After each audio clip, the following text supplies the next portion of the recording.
পিছনে কথা বলা তার সাথে যোগাযোগ আছে না? ঠিক আছে স্যার, স্ক্রিনশট ফোনে দিয়ে দেবো।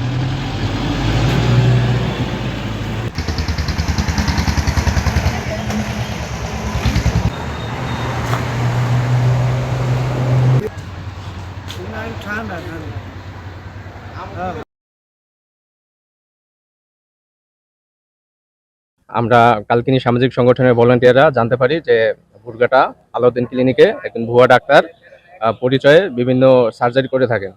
তো আমরা আজকে তার সাথে যোগাযোগ করে এখানে আসার পরে হাতে নাতে আমরা ধরার পরে বিষয়টা আমরা ইউনো এবং ইউএসএফপিও তার অবগত করার পরে তারা আইসা তারা যাচাই বাছাই করে দেখে যে আদৌ মানে সে ওরকম কোনো প্রশিক্ষণ প্রাপ্ত না এবং সে যা যা বলছে সম্পূর্ণ সবগুলোই ভুয়া ছিল। পরে তারা তাদের আইনগত যে ব্যবস্থা সেটা তারা গ্রহণ করছে, তারা নিয়ে গেছে সাথে করে।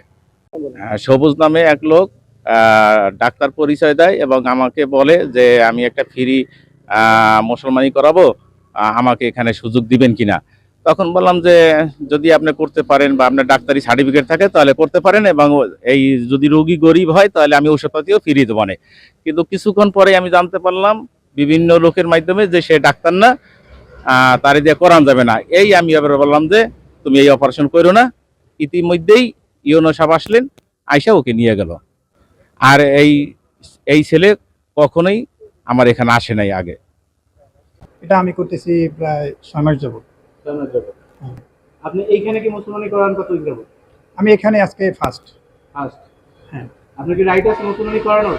সার্জারি করার রাইট আছে কিনা সেটা বলেন। সার্জারি করার রাইট না আমাদের, তো যেটা আছে আমরা তো হচ্ছে যেটা মেডিকেল অ্যাসিস্ট্যান্ট পাস করার পরে আমাদের গভর্নমেন্ট যে হসপিটাল আছে সেখানে আমাদের প্রতি অডি হচ্ছে 3 মাস করে একটা ট্রেনিং থাকে।